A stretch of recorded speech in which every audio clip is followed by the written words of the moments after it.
ఇక్కడికి ఇచ్చేసినటువంటి పాత్రికేయ మిత్రులందరికీ యశోద సికింద్రాబాద్ హాస్పిటల్ తరఫున మీ అందరికీ హృదయపూర్వకంగా కృతజ్ఞతలు. యశోద హాస్పిటల్ సికింద్రాబాద్ ఈరోజు శనివారం ఆదివారం 2 రోజులు స్కల్ బేస్ ఎండోస్కోపిక్ సమ్మిట్ 2025ని నిర్వహించడం జరుగుతుంది. ఈ సమ్మిట్ ద్వారా మెయిన్గా మనం మీడియా ద్వారా ప్రజలందరికీ తెలియజెప్పాల్సింది ఏంటంటే, ప్రతి సర్జరీలో ఓపెన్ సర్జరీస్ అనేది అందరికీ కామన్గా తెలిసిందే. అలాగే మెదడుకు సంబంధించినటువంటి ఓపెన్ సర్జరీలు అనేది సాధారణంగా జరుగుతూనే ఉంటాయి. మిగతా సర్జరీల్లో మినిమల్ ఇన్వేజివ్ అంటే లాప్రోస్కోపీ అనే వర్డ్ అందరికీ ఈజీగా తెలుసు కదా, అది అబ్డామినల్ సర్జరీస్కి చేస్తారు. అదేవిధంగా మెదడుకు సంబంధించి skull base endoscopic surgery programme అనేది ఇది చాలా అడ్వాన్స్డ్ టెక్నిక్. దీని ద్వారా మెదడు లోపల ఉన్నటువంటి ఏ చిన్న భాగానికి హాని జరిగినా కూడా అది పేషెంట్కి బయట మనకు కనబడేటువంటి రుగ్మతలు మనం చూస్తూ ఉంటాం. అంటే బ్రెయిన్లో ఒక దగ్గర ఒక ట్యూమర్ తీస్తూ ఉంటే పక్క ఏరియా కనుక డిస్టర్బ్ అవుతే ఏ కాలో పని చేయకపోవడము, లేదంటే మాట పడిపోవడం, ఇలాంటివి జరుగుతూ ఉంటాయి. సో అలాంటి సర్జరీ ఓపెన్ సర్జరీస్ చేసిన దానివల్ల ఉన్నటువంటి ఏదైతే రుగ్మతలు అనేటువంటివి ఉంటాయో వాటిని నివారించడానికి సైన్స్లో వచ్చినటువంటి అధునాతన పద్ధతులని యశోద హాస్పిటల్ ప్రతి ఫీల్డ్లో కూడా every year national international conference చేయడం జరుగుతుంది. ఈసారి 2 రోజులు శనివారం ఆదివారం 2 రోజులు skull base endoscopic summit cadaveric heads. మామూలుగా ప్రతిదీ మ్యానిక్విన్ ద్వారా నేర్చుకుంటారు.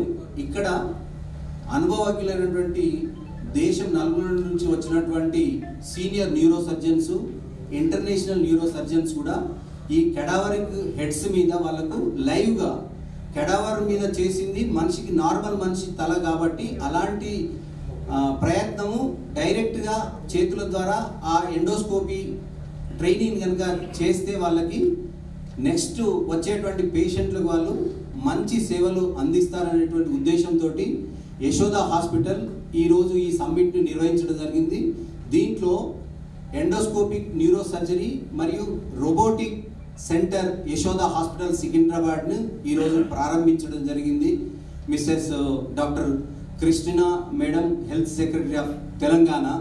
సో ఈ సమ్మిట్ ద్వారా మన తెలుగు ప్రజలందరికీ, దేశంలో ఉన్న అందరికీ కూడా యశోద హాస్పిటల్లో ప్రత్యేకమైనటువంటి న్యూరో సర్జరీ విభాగంలో న్యూరో ఎండోస్కోపిక్ రోబోటిక్ సర్జరీస్ చేయడం జరుగుతుంది. ఈ విషయాన్ని మీరు మీడియా ద్వారా, పత్రికల ద్వారా అందరికీ తెలియజేస్తే ఎలాంటి బ్రెయిన్ రిలేటెడ్ ప్రాబ్లమ్స్ ఉన్నా కూడా ఆ పేషెంట్లందరికీ ఈ అధునాతనమైనటువంటి చికిత్సలు అందుబాటులో ఉండడం జరుగుతుంది. సో దీనికి మా న్యూరో సర్జరీ విభాగానికి సంబంధించినటువంటి doctor Ayyadurai, doctor PJ Rajesh గారు, డాక్టర్ కేఎస్ కిరణ్, డాక్టర్ కృష్ణతేజారెడ్డి వీళ్ళందరూ గత 4 నెలల నుండి ఈ ప్రోగ్రాం చేయడానికి కోసం కృషి చేసి కంట్రీలో ఉన్నటువంటి వివిధ రాష్ట్రాలు, మెయిన్గా తెలుగు రాష్ట్రాల్లో ఉన్నటువంటి ప్రాక్టీస్ చేసేటువంటి న్యూరో సర్జన్స్, ఇప్పుడు అప్కమింగ్ న్యూరో సర్జన్స్ అందరూ కూడా ఒక 500 మంది వరకు ఇందులో పాల్గొని వారి యొక్క నైపుణ్యాన్ని పెంపొందించుకోవడానికి ఈ సబ్మిట్ ఉపయోగపడుతుందని యశోద హాస్పిటల్ కండక్ట్ చేయడం జరిగింది.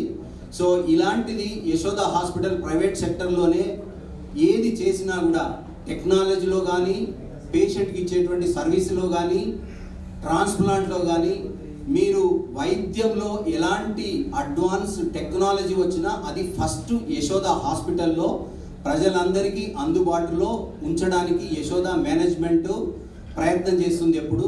సో అదేవిధంగా న్యూరో సర్జరీ విభాగంలో కూడా ఇప్పుడు మనం skull base endoscopy and robotic వర్క్షాప్ను ఈరోజు వర్చువల్గా కృష్ణ మేడం తోటి ప్రారంభించి, సో ఇది రాష్ట్రంలో, దేశంలో ఉన్నటువంటి అందరు ప్రజలకు ఈ ఫెసిలిటీ యశోద హాస్పిటల్ సికింద్రాబాద్లో ఉన్నదని తెలియజేస్తే అందరికి ఉపయోగపడుతుందని మా మనవి. Thank you.